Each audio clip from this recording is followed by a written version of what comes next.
आउज़ुबिल्लाहिमिनश्शैतानिर्रजीम बिस्मिल्लाहिर्रहमानिर्रहीम अस्सलामु अलैकुम। मैं हूँ सादिया, आप देख रहे हैं genuine cooking with Sadia. Ramzan में जिस चीज़ की सबसे ज़्यादा ज़रूरत पड़ती है वो है चटनी, क्योंकि हर चीज़ के साथ चटनी इस्तेमाल की जाती है, चाहे वो इवनिंग स्नैक्स हो या अफ्तारी की समोसे पकोड़े हों या शामी कबाब हो या कोई भी चीज़ हो, तो चटनी का होना बहुत ज़रूरी है। तो आज मैं आपके लिए बहुत ही स्पेशल सी चटनी की रेसिपी लाई हूँ, जिसे आप बनाएं, रमज़ान से पहले बना कर रख लें और पूरा रमज़ान आराम से इसको थोड़ा थोड़ा निकालें और इस्तेमाल करें और अपनी ज़िंदगी को आसान बनाएं। तो आए हम अपनी प्यारी सी रेसिपी स्टार्ट करते हैं। बिस्मिल्लाहिर्रहमानिर्रहीम। तो ये ज़बरदस्त सी चटनी बनाने के लिए ये मैंने 1 गड्डी धनिया लिया है, जिसे धो के काट लिया है। 1 मुट्ठी पुदीना है, जिसे मैंने धो के तोड़ लिया है। 1 टमाटर लिया है, 1 लेमन है, 3 से 4 हरी मिर्चें हैं, 1 टेबलस्पून लहसुन है, 1 इंच का टुकड़ा मैंने अदरक का लिया है। स्पाइसेस में ये नमक जाएगा सबसे पहले, ये ½ टीस्पून है, आप इसे अपने टेस्ट के हिसाब से कम ज़्यादा कर लें। ये मैंने तकरीबन ½ टीस्पून चाट मसाला लिया है, ताकि हमारी चटनी बहुत चटपटी और मज़ेदार बने। ये मैंने 1/4 टीस्पून काला नमक लिया है, और ये ज़ीरा पाउडर है, क्योंकि मेरे पास ज़ीरा ख़त्म हो गया था, तो ये मैंने ½ टीस्पून ज़ीरा पाउडर लिया है।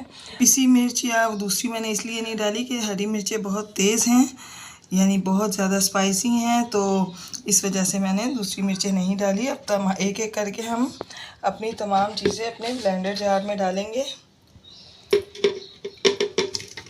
अब इसमें हम ये तमाम पुदीना और धनिया ऐड करेंगे।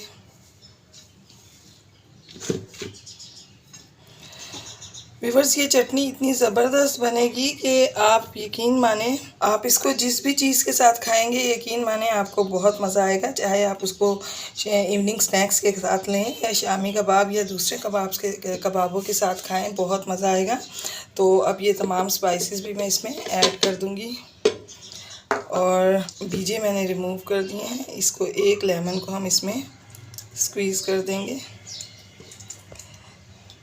इसका लेमन का जो टेस्ट आता है इसके अंदर चटनी में, बहुत ज़बरदस्त टेस्ट आता है। आप यकीन करें कि आप एक मरतबा इस तरीके से चटनी बनाएं, आपको मज़ा आ जाएगा।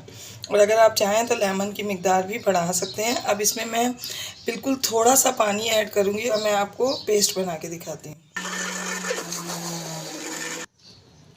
बिस्मिल्लाहिर्रहमानिर्रहीम। तो देखें, चटनी बन के रेडी है। अब इसको इस तरह किसी भी चीज़ में जिसका एयर टाइट ढक्कन हो, आप इसको निकालें, ये देखें, और आप इसको स्टोर करके रखें। रमज़ान में जब आपका जी चाहे, रोज़ अफ्तारी में पकोड़ों समोसों के साथ या किसी भी इवनिंग स्नैक्स के साथ आप इसको खाएं, यकीनन ये आपको बहुत पसंद आएगी। देखें, इसको इस तरह किसी भी एयर टाइट जार में आप रखें और आप इसको कवर करके बंद करके रख दें। आप इसको फ्रिज में रखें, ये आपकी तकरीबन 15 से 20 दिन आप इसको इजीली यूज़ कर सकते हैं। इसका कुछ भी नहीं बिगड़ेगा, तो आप इसको बनाएं, ये आपकी सहूलत के लिए बेस्ट रेसिपी है।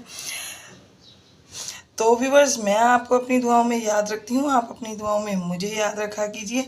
जाते जाते सब्सक्राइब करना तो बनता है, तो काइंडली मुझे ज़रूर सब्सक्राइब कीजिएगा। मिलते हैं किसी नेक्स्ट रेसिपी में। ओके, अल्लाह हाफिज़।